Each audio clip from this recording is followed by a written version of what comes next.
rows. 3, 2, 1. Away he goes. Oh, it's a wobbly old start for... Australians are known for their larrikin sense of humour. And also, we're a pretty generous lot and like to raise money for our local community organisations. Raffles, Lamington drives and charity balls tend to become a little boring though, and community fundraising committees always on the lookout for new and interesting ways to raise money. So stick around as I dive into some of Australia's more unusual fundraising ideas. Can you hear the thunder? Oh, you better run, you better take cover.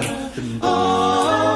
From bake sales to charity runs, traditional fundraising methods have been the backbone of many charities and organisations in Australia. But with the rise of donor fatigue and increasing competition for attention, it's become harder for organisations to stand out and make a meaningful impact. Let's face it, we've all been asked to donate to a charity at some point, and sometimes it can feel like we're being asked to dig deep into our pockets every other day. There are just so many different charities out there, how can you possibly support them all? Australia has some truly unusual fundraising ideas, from the Vision Australia Dine in the Dark event, where participants had to eat a meal in complete darkness in support of blind or low vision services, to a group of runners who ran 24 hours non-stop while wearing funny costumes. These type of events not only raise much needed funds, but also generate buzz and excitement around a good cause. Take, for example, the world's greatest shave event that's become an annual campaign. Participants shave their heads to raise money for the Leukemia Foundation, and it's been a huge success, raising millions of dollars over the years.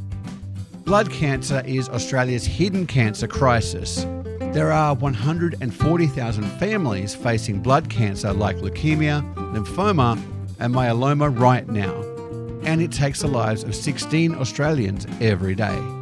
For over 25 years, the world's greatest shave has brought together thousands of Australians every year to shave, cut, or colour their hair.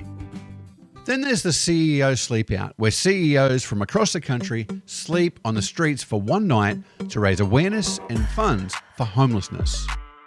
Run by the St. Vincent de Paul Society, the CEO Sleepout is a one-night event held on one of the longest and coldest nights of the year. Hundreds of CEOs, business owners, as well as community and government leaders sleep outdoors to support the many Australians who are experiencing homelessness and people at risk of homelessness. Each CEO Sleepout participant commits to raising a minimum amount of money to help Vinnies, who provide essential services to the people who need it.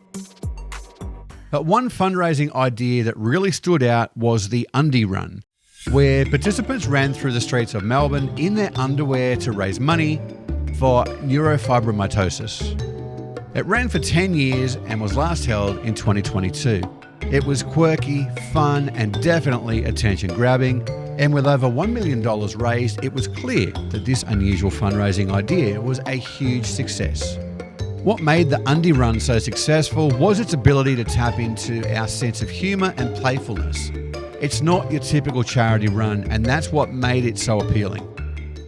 Then we have the Big Freeze, held on the King's birthday weekend in June and organised by Fight MND. It features the Ice Bucket Challenge together with swimming in the freezing ocean, dunking into a tank of ice water, and the pinnacle event, the Big Slide at the MCG in Melbourne, which features celebrities sliding their way into ice baths. For the way that he actually looks now, he doesn't want to be James Brayshaw anymore. Axl Rose, 3, 2, 1. Away he goes. Oh, it's a wobbly old start for... Founded in 2014, Fight MND was established with the purpose of finding effective treatments and ultimately a cure for motor neuron disease. They have raised over $100 million in 10 years, and what Fight MND has done since 2014 is to be the voice and the guiding star for Australians who want to fight the beast, the horrible and debilitating disease which gradually takes away the patient's use of their arms and legs, their ability to eat and swallow, their speech, and ultimately their ability to breathe, all in an average time frame of just 27 months.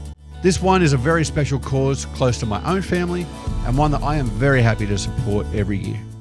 Now, heating up a tad from the ice challenges, in August each year, the dry bed of the Todd River in Alice Springs is the unlikely venue for a boat race. It was originally ran as a tongue-in-cheek jest at the British-style rowing regattas, which still occur in major cities in the UK. Back in 1962, members of the local Rotary Club met for a picnic by the dry creek bed, talking about fundraising ideas. One member was actually joking when he suggested running a boat race, in which rowers carried their boats down the dry riverbed.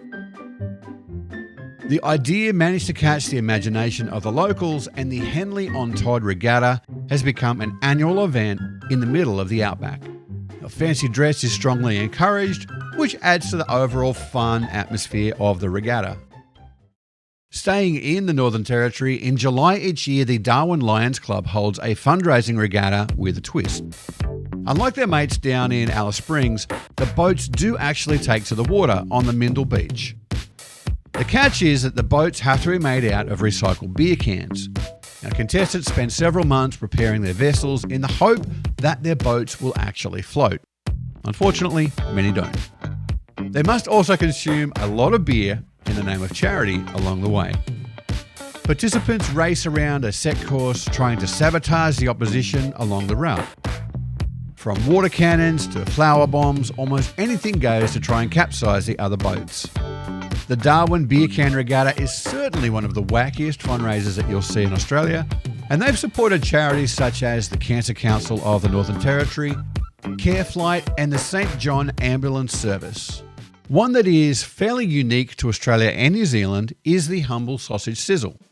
They'll go to a Bunnings warehouse on any given Saturday, and you'll be sure to see an army of volunteers cooking up sausages and onion to be served on buttered bread with your choice of tomato or barbecue sauce in a cold can of drink.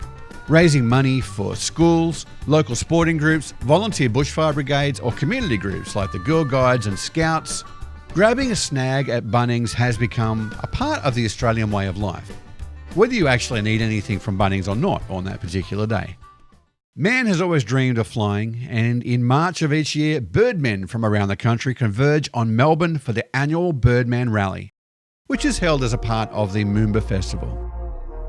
Competitors spend months designing and building their wacky flying contraptions before launching themselves into the Yarra River in the name of charity.